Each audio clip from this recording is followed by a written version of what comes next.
Hello, I'm Dr. Edward, the Healing Vet, and I'm here for our weekly Help Your Pet session where we dig into some of the deeper underlying things within you and between you and your pets that are good to think about and good to get on top of if you really want to give your pets the best life that you possibly can. And the theme or the concepts that we're talking about this week are respect and connection.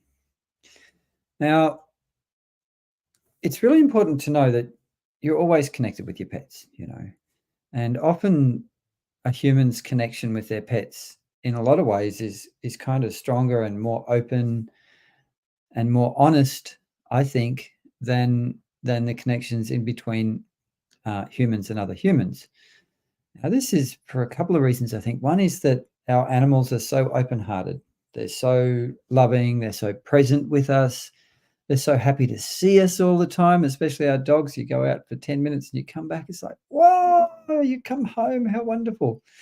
So there's this kind of beautiful, simple honesty in the connection between humans and animals. But that being said, our connection, our relationship with our animals can be healthy or unhealthy, or in some cases, it can be both healthy and unhealthy, or have healthy and unhealthy aspects at the same time.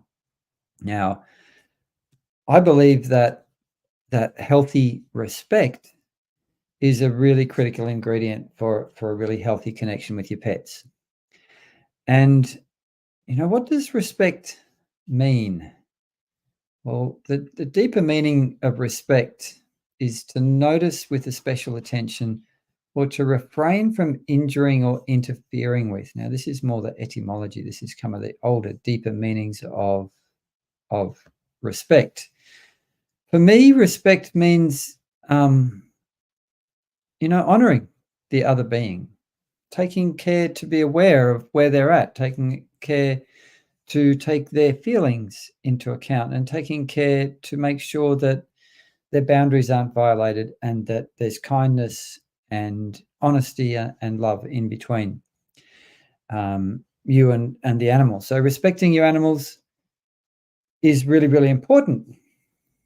And another thing that's equally important, and particularly with dogs and particularly with human beings, that can be a problem that I see again and again and again in my work as a holistic vet, is that the humans don't know how to demand respect from their animals in a healthy way. Now, if you're ever in a group of people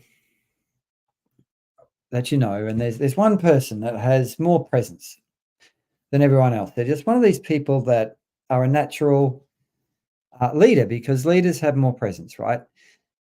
Now, just ask yourself, would you go rushing up into that person's close personal space? Someone who's got real presence and gravitas. Of course you wouldn't. And the same thing happens if you think of a pack of dogs or a group of dogs. Perhaps there's a group of 4 or 5 dogs that know each other and go to the dog park to hang out and play together. There's nearly always going to be one dog in that group that's got more maturity, that's got more presence, that the other dogs just naturally look up to and respect, what you might call a benevolent leader of that little group of dogs.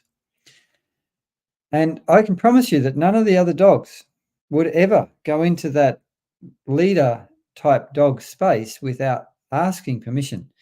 Now, with dogs, communicating with dogs, they use very, very refined nonverbal communication, body language, very small changes in expression and posture and how they're moving and where they're moving in space relative to the other dogs can say a lot. But if I watch dogs, I can see it, but most people can't see it just because they haven't learned how to speak dog, so to say. And the thing is that when you come to your human-dog relationship, Mitzi, come on, buddy. Mitzi has come to help. Whoa. Say hello to everybody, Mitzi. So Mitzi just asked if he could come up. He was very polite and respectful about it. He didn't jump all over me.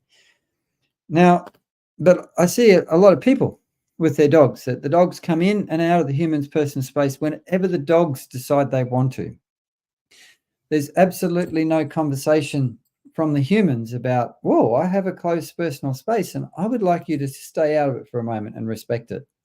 And I think this is a key thing about respect with our animals is management and communication about owning sovereignty of your close personal space. Now, this doesn't mean that you can't have all the cuddles in the world with your beautiful pets, right?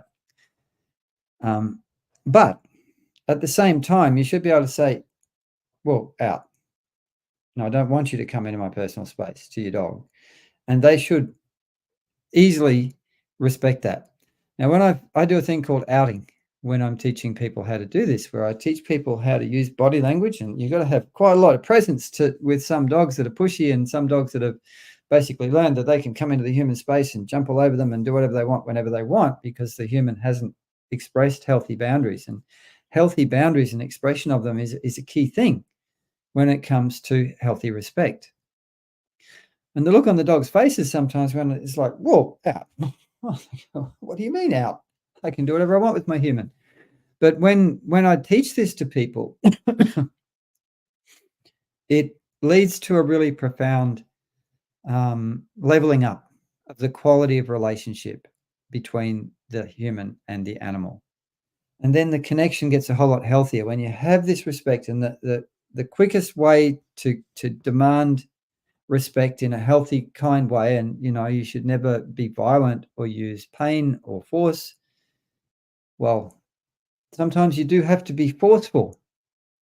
If you've got a really, really pushy dog, sometimes you do have to use a level of kind force to get them to respect your personal space. But you would never do anything that would cause them, pain or fear in that. So this is the thing, is that respect is a critical ingredient for healthy connection. And you want to have the healthiest connection possible with your pets so that you can pick up when they need help, so that you can support them to be healthy and vital and happy. But there's another even deeper layer of this, is that for us, the humans, something to think about is that the quality of your self-connection, of your connection with yourself. How well do you know yourself? How well do you connect with how you're feeling and going on? How well do you know your strengths and weaknesses? How well do you know, your shadow, the shadowy bits, the more subconscious aspects of your being? Because until you really, really, really connect deeply with yourself, you can't connect fully with, let's get my thing working here, with your beautiful animal. I got Mitzi here who's come up to help me out, until I get really connected with myself so that I can deal with all my stuff that needs dealing with in terms of old stuff, anxiety, traumas, subconscious patterns, family patterns. I grew up on a cattle property where I got taught at a very early age that the way you make animals do what you want is to use force and fear and pain. And I have to be aware that I still have that tendency so deeply ingrained in me that I got to be very careful not to subconsciously express it in subtle ways with my animals. So it's really important to connect with yourself. And then it's also really important to have self-respect, to really respect that you are a worthy human being, that you have value, that you are worth caring for yourself, so that you give yourself self-care. And the more that you have self-respect, the more naturally you're going to then create healthy boundaries, not only with your pets, but all those humans out there that you have to interact with in this human jungle that we inhabit on this planet. So respect and connection really starts here within yourself. And there's an element of healthy discomfort in that, which is what I talked about last week. And, you can pop into YouTube and watch all those things if you like. We've got a whole series of these videos where we're talking to different, more abstract concepts that have a very concrete effect on how you show up for your animals and how you care for your animals and how you show up and care for yourself. Because I know that for myself, the more I've got into caring for myself and really loving myself and respecting myself and connecting with myself, then I make changes in my life that make a difference for me. And those changes that make a difference for me make a big difference for my pets. I've seen incredible differences in this little guy here when I haven't really changed anything except me.